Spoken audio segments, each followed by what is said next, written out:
All right, Dr. Dowell, the news can't get any worse. The numbers of patients are rising at Wyoming Medical Center.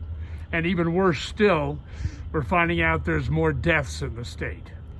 We have the highest number of deaths in the state since the middle of the pandemic last winter.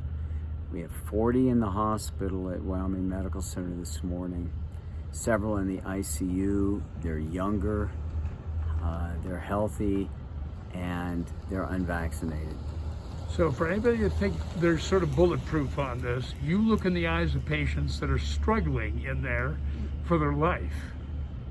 It's really tough because when we didn't have much to offer back in the beginning of the pandemic, we were emotionally there, feeling like we were in a war zone. Now it's just tougher because you sit there and you treat everybody the same. They're going to get fantastic care, but you're just going, why did you not get a vaccine? You didn't have to be here right now. You didn't have to have a chance of dying, or you didn't have to have a chance of having months and months and months of disability. It looks like a third of people are having long hauler syndrome, which shortness of breath, no energy, muscle aches, joint aches, just foggy, just can't function like they did. And that's not necessary. The vaccine would have prevented this. The percentages of people now with the Delta variant versus the first round of COVID, and how many of these people have been vaccinated that are now in the hospital? I know of one person in the hospital that's been vaccinated total. This is all Delta variant essentially now. How easy is it to contract this? Is there any likeness of the way people are contracting this? Well, it's 10 times more contagious than the original COVID-19, and it's just highly contagious. And remember, even people that are vaccinated can transmit it to others. They may not have any symptoms, they may have a cold or allergies, but they still are contagious. That's why the masking is really important inside. I can't emphasize enough. It's a great way to keep your neighbors from ending up in the hospital. You gave us a call to action, and you said, basically, it's the thing to do, step up to the plate. But beyond that, you warned that the school is right around the corner here. What in worst case scenario, what could happen? Well, we're not mandating masking for the kids and for the teachers. A bunch of the employees of the school district are not immunized, and I have colleagues whose kids play with other kids in the neighborhood, and every family down the street has somebody with COVID.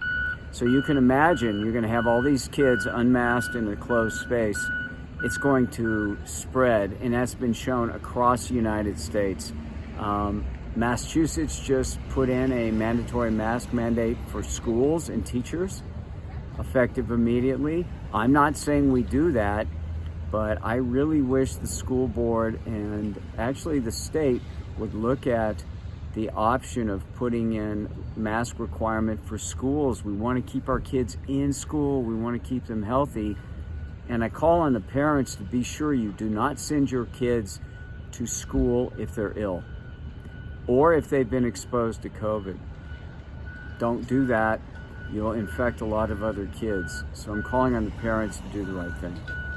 Conceivably, could it get as bad as it was a year ago with some businesses having to close and students having to go home? I mean, could it get that bad?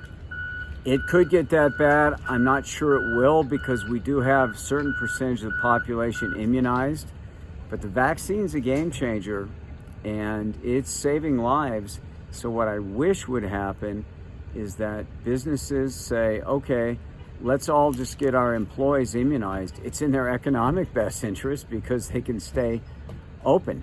A lot of corporations and other businesses are requiring it now.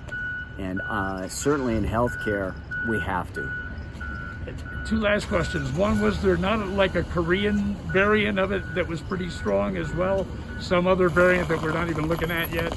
Oh yeah, there are more variants out there, and this virus is just like any other virus in nature. It mutates, and so if you have a third of the population or a fourth of the population or 50% of the population, like in the United States, not fully immunized, that virus is going to change because it's going to go where it can mutate. And we may select out something that's just as bad as the Delta, if not worse. And the biggest concern is that it will find a way around the vaccine that's currently available.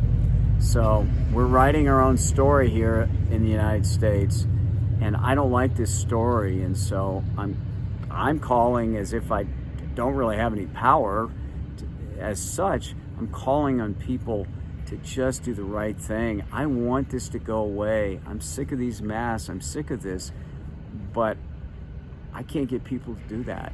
It's safe. 4.4 billion people have received the vaccine. It's not dangerous. So it's say, just rethink it and give some strong consideration for doing it. Are we able to handle the strain that could come ahead? We have doctors and nurses at some breaking points here. Some not so happy seeing patients that shouldn't be in there. Emotionally, it's really tough. And we're seeing a lot of burnout across the country. As you know, Banner has mandated, like a lot of healthcare systems, vaccination for the employees. We will lose some employees over that. And yeah, it's going to be really tight. We don't know what's going to happen, but right now with 40 in the hospital, it's all hands on deck. Bottom line, get tested, get the vaccine. If you're getting sick at all, test yourself. If you're positive, test your family. And get the vaccine so you don't have to go through this. I'm not an alarmist. I'm just a medical scientist trying to educate and just trying to get the word out there. If this was not safe, I wouldn't take the vaccine. I wouldn't give it to those I love. Just go get it done. Thanks, Dr. Dowell.